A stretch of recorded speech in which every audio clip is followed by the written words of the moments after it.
প্রথম প্রেম দিবস, মধুমিতাকে কি কি উপহার দিলেন দেবমাল্য? বন্ধুরা, ভিডিওটি স্কিপ না করে শেষ পর্যন্ত দেখতে থাকুন। আর একটি বিশেষ অনুরোধ, দয়া করে আমাদের চ্যানেলটিকে সাবস্ক্রাইব করে পাশের বেল আইকনটিতে ক্লিক করে রাখুন, যাতে সব ধরনের আপডেট খবর সবার আগে আপনি পেয়ে যান। গত মাসে বিয়ে সেরেছেন মধুমিতা সরকার। প্রেমিক দেবমাল্য চক্রবর্তীর সঙ্গে চলতি বছরের 23 জানুয়ারি 7 পাকে ঘুরেছেন তিনি। বিয়ের পর এটা ছিল প্রেম দিবস। প্রথম প্রেম দিবসে অভিনেত্রী স্ত্রীকে একগুচ্ছ উপহার ভরিয়ে দিয়েছেন দেবমাল্য। মধুমিতাকে কি কি উপহার দিলেন দেবমাল্য? মধুমিতা একটি ভিডিও পোস্ট করেন। ভিডিওয় কালো রঙের টি শার্ট, অ্যানিমাল প্রিন্টের ট্রাউজার দেখা যায় তাকে।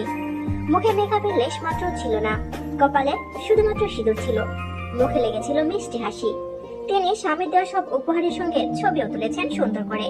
দেখা যায় দেবমাল্য স্ত্রীকে মাই লাভ লেখা পিঙ্ক রঙের একটি ছোট্ট টেডি, একটি গাছ, একটি চকলেটের প্যাকেট, একটি গহনা ও গোলাপ উপহার দিয়েছেন।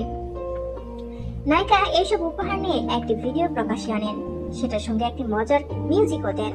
ভিডিও পোস্ট করে নায়িকা ক্যাপশনে লেখেন, আমার মনে এমন শব্দ হয় যখন আমার মহাদেব অর্থাৎ আমার ভ্যালেন্টাইন আমার জন্য ফুল আনে। নায়িকার এই ভিডিওটি সকলে ভালোবাসায় ভরিয়ে দিয়েছেন। কাজের সূত্রে মধুমিতাকে বর্তমানে স্টার জলসার জনপ্রিয় মেগা ভোলে বাবা পারকারেগাতেই দেখা যাচ্ছে। তবে এই মেগায় তার বিপরীতে নায়ক হিসেবে রয়েছেন নীল ভট্টাচার্য। তবে এবার ধারাবাহিকে নাকি মুখ বদল করা হচ্ছে। প্রসঙ্গত 23 জানুয়ারি বারুইপুর রাজবাড়িতে বিয়ে সারেন মধুমিতা সরকার। তারপর 25 জানুয়ারি হয় তাদের রিসেপশন। শোভাবাজার রাজবাড়িতে বসে প্রীতিভোজের আসর। তবে এর আগেও ঘর বেঁধেছিলেন মধুমিতা, তখন তার সম্পর্কটায় অল্প বয়স ছিল।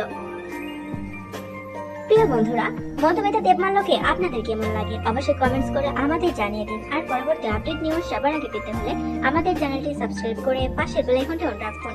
এতক্ষণ সাথে থাকার জন্য ধন্যবাদ।